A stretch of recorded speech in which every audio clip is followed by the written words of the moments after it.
Hello good morning सभी को। तो चलिए आज का जो चैप्टर है, आज का चैप्टर है मानव निर्मित पदार्थ। आज का चैप्टर क्या है? मानव निर्मित पदार्थ। उसमें से ध्यान दीजिएगा, सिर्फ एक ही चीज लेकर आए हैं। आज का जो क्लास है सिर्फ एक चीज है, क्या है? प्रमुख विस्फोटक।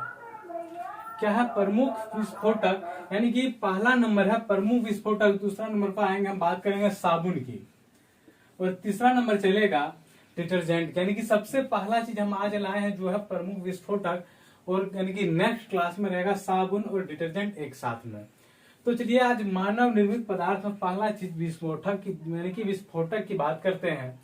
तो ध्यान दीजिएगा, ए बी सी करके नंबरिंग दिया गया है, A B C D E F, यानी कि सारा चीज आज का क्या है? विस्फोटक पर बात करेंगे। तो पहला क्या है? डायनामाइट। पहला विस्फोटक क्या है? डायनामाइट। यानी कि इसका आविष्कार 1867 यानी कि 1867 में अल्फ्रेड नोबेल ने किया। यानी कि डायनामाइट का जो आविष्कार हुआ किस वर्ष में हुआ? तो 1867 ईस्वी में, यानी कि 1867 में। किसने किया? तो अल्फ्रेड नोबेल ने किया है। डायनामाइट का आविष्कार कब हुआ? तो 1867 में। किसके द्वारा? तो अल्फ्रेड नोबेल ने किया है। दूसरा पॉइंट है डायनामाइट का, यह नाइट्रोग्लिसरीन। क्या है? नाइट्रोग्लिसरीन को किसी अक्रिय पदार्थ जैसे लकड़ी के बुरादे में अवशोषित करके बनाया जाता है। यानी कि डायनामाइट का दूसरा पॉइंट क्या है कि यह नाइट्रोग्लिसरीन, क्या है? नाइट्रोग्लिसरीन को किसी अक्रिय पदार्थ जैसे एग्जाम्पल के तौर पर लिया गया है लकड़ी के बुरादे में अवशोषित करके बनाया जाता है। यानी कि डायनामाइट कैसे बनाया जाता है? तो यह नाइट्रोग्लिसरीन को किसी अक्रिय पदार्थ जैसे लकड़ी लिया गया है, लकड़ी के बुरादे में अवशोषित करके बनाया जाता है। तीसरा क्या है डायनामाइट का? आधुनिक डायनामाइट में नाइट्रोग्लिसरीन की जगह क्या लिया जाता है? सोडियम नाइट्रेट का प्रयोग किया जाता है। यानी कि डायनामाइट का तीसरा पॉइंट क्या है? यानी कि आधुनिक डायनामाइट में क्या जाता है? नाइट्रोग्लिसरीन की जगह सोडियम नाइट्रेट का प्रयोग किया जाता है। ध्यान में रखना है। सिर्फ बात किए हुए डायनामाइट यानी कि ए नंबर। फिर चलेंगे बी नंबर, ट्राइनाइट्रोटोल्यूइन की। क्या है? ट्राइनाइट्रोटोल्यूइन की बात करेंगे।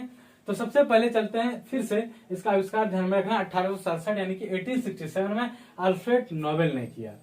यह ग्लिसरीन यानी कि नाइट्रोग्लिसरीन को किसी अक्रिय पदार्थ जैसे लकड़ी के बुरादे में अवशोषित करके बनाया जाता है। दूसरा पॉइंट क्या? आधुनिक डायनामाइट में नाइट्रोग्लिसरीन की जगह सोडियम नाइट्रेट का उपयोग किया जाता है। अब बात करेंगे ट्राइनाइट्रोटोल्यूइन की, यानी कि टीएनटी। शॉर्ट में क्या लिखा जाता है? टीएनटी। यानी कि टीएनटी को ही हम बोलते हैं ट्राइनाइट्रोटोल्यूइन, और ट्राइनाइट्रोटोल्यूइन को ही शॉर्ट में लिखा जाता है टीएनटी। तो ट्राइनाइट्रोटोल्यूइन यानी कि बी पॉइंट चला गए। तो बी पॉइंट का पहला चीज बात करते हैं, यह टोल्यूइन C6H5CH3। क्या? C6H5CH3 यानी कि टोल्यूइन का सूत्र है C6H5CH3, या फिर ऐसे भी हो सकता है टोल्यूइन का सूत्र बेंजीन रिंग पर CH3।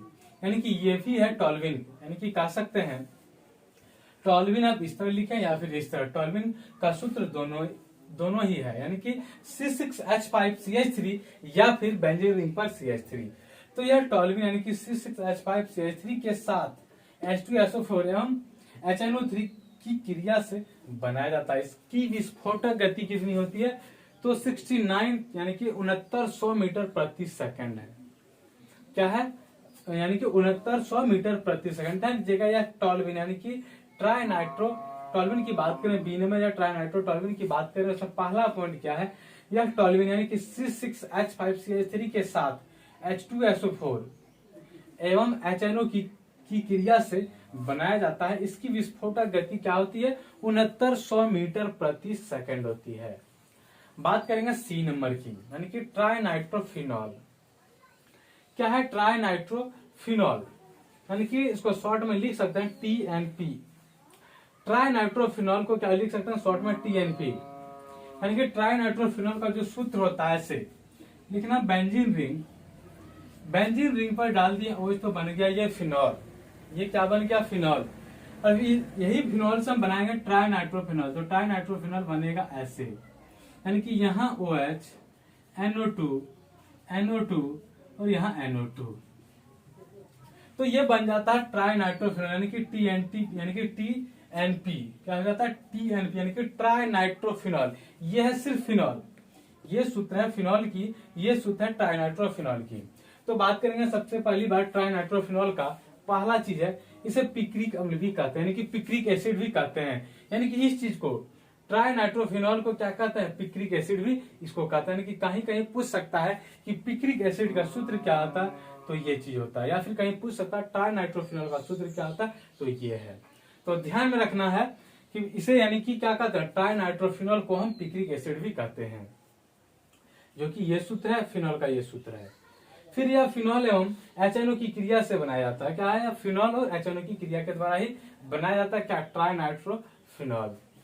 आता है डी नंबर। डी नंबर में क्या है, ट्राइनाइट्रो, क्या है, ट्राइनाइट्रोग्लिसरीन, यानी कि TNG, शॉर्ट में क्या लिखेंगे, TNG, ट्राइनाइट्रोग्लिसरीन।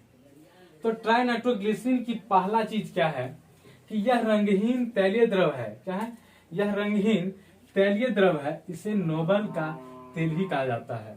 क्या है, यह रंगहीन तैलीय द्रव है, इसे नोबल का तेल भी कहा जाता है। उसके बाद है यह सल्फ्यूरिक अम्ल व नाइट्रिक अम्ल, यानी कि सल्फ्यूरिक अम्ल किसको कहते हैं, इस चीज को, कहा ये चीज H2SO4 को क्या कहते हैं, सल्फ्यूरिक अम्ल, HNO3 को कहते हैं नाइट्रिक अम्ल। तो यही चीज यहाँ है, यह सल्फ्यूरिक अम्ल यानी कि H2SO4 एवं क्या है, नाइट्रिक अम्ल HNO3 की ग्लिसरीन के साथ अभिक्रिया करके बनाया जाता है क्या चीज, ट्राइनाइट्रोग्लिसरीन। यानी कि ट्राइनाइट्रोग्लिसरीन किसके साथ, तो H2SO4 और नाइट्रिक HNO3 के साथ, ग्लिसरीन के साथ अभिक्रिया करके बनाया जाता है ट्राइनाइट्रोग्लिसरीन, के शॉर्ट में कह सकते हैं TNG। बात करते हैं ई नंबर। विस्फोटक में ABCD के बाद आते हैं ई नंबर। ई नंबर क्या है, RDX, जो कि बहुत ही खतरनाक चीज है। ध्यान दीजिएगा, RDX यानी कि लिख सकते हैं RDX का पूरा नाम क्या होता है, तो पूरा नाम होता है research and developed explosive. RDX का पूरा नाम क्या होता है, रिसर्च एंड डेवलप्ड एक्सप्लोसिव। ध्यान दीजिएगा, ये भी पूछ सकता है डायरेक्ट इसका फुल फॉर्म, तो क्या होता है, रिसर्च एंड डेवलप्ड एक्सप्लोसिव, जिसको कहते हैं हम RDX। इसका रासायनिक नाम क्या होता है, साइक्लो ट्राइमिथाइलिन। क्या है, ट्राइमिथाइलिन ट्राइनाइट्रोमाइन। इसका रासायनिक नाम क्या है, साइक्लो ट्राइमिथाइलिन ट्राइनाइट्रोमाइन। फिर नेक्स्ट पॉइंट बात करते हैं, इस विस्फोटक को यूएसओ में क्या कहते हैं, तो साइक्लोनाइट, क्या, साइक्लोनाइट्रेट। जर्मनी में कहा जाता है हेक्सोजन, तथा इटली में क्या कहा जाता है, T4 के नाम से जाना जाता है। फिर RDX की विस्फोटक की उष्मा कितनी होती है, तो 1510 किलो कैलोरी प्रति केजी होती है। यानी कि RDX की विस्फोटक की उष्मा कितनी होती है, तो 1510 किलो कैलोरी प्रति केजी होती है। RDX की विस्फोटक की उष्मा कितनी होती है, तो 1510 किलो कैलोरी प्रति केजी। इसकी खोज यानी कि RDX की खोज कब हुई, तो 1899 में, 1899 ईस्वी में जर्मनी के हेंस हेनिंग ने किया था। यानी कि इसकी खोज किस वैज्ञानिक ने, कहाँ के वैज्ञानिक ने किया, तो इसकी खोज जो है RDX की खोज जर्मनी के वैज्ञानिक कौन थे, तो हेंस हेनिंग ने। कौन है, हेंस हेनिंग। फिर बात करते हैं F नंबर, जो है अंतिम, बारूद, यानी कि जिसको इंग्लिश में क्या कहते हैं, गन पाउडर। यानी कि बारूद, जिसको इंग्लिश में क्या कहते हैं, गन पाउडर है। तो इसकी खोज क्या है, रोजर बैंकन ने किया था। इसे पोटेशियम नाइट्रेट का उपयोग किया जाता है, यानी कि करके बनाया जाता है। इसकी खोज क्या है, रोजर बैंकन ने किया था। यानी कि बारूद की खोज किसने की, तो रोजर बैंकन ने किया था। इसे पोटेशियम नाइट्रेट का उपयोग किया गया था, यानी कि पोटेशियम नाइट्रेट का उपयोग करके इसे बारूद को बनाया जाता है। और इसका पहला प्रयोग कब हुआ, तो 1346 ईस्वी में हुआ था। यानी कि बारूद का जो है पहला प्रयोग कब हुआ, तो 1346 ईस्वी में हुआ है। ध्यान दीजिएगा, इसकी खोज किसने की, तो रोजर बैंकन ने। और इसका पहला उपयोग क्या हुआ, यानी कि कब हुआ, तो 1346 ईस्वी में। और बारूद को पोटेशियम नाइट्रेट का उपयोग करके बनाया जाता है, ध्यान में रखना। तो आज का जो क्लास था सिर्फ विस्फोटक की बात कर रहे थे हम, यानी कि पूरा देखिए ABCD करके F यानी कि नंबरिंग ABCD में किया गया है। तो ये सारा आपका क्या था, विस्फोटक की बात की है। फिर नेक्स्ट क्लास में हम साबुन और डिटर्जेंट की बात करेंगे, जो कि बहुत इंपॉर्टेंट है। साबुन से भी क्वेश्चंस रहता है। तो फिर मिलेंगे नेक्स्ट क्लास में, तब तक के लिए थैंक यू।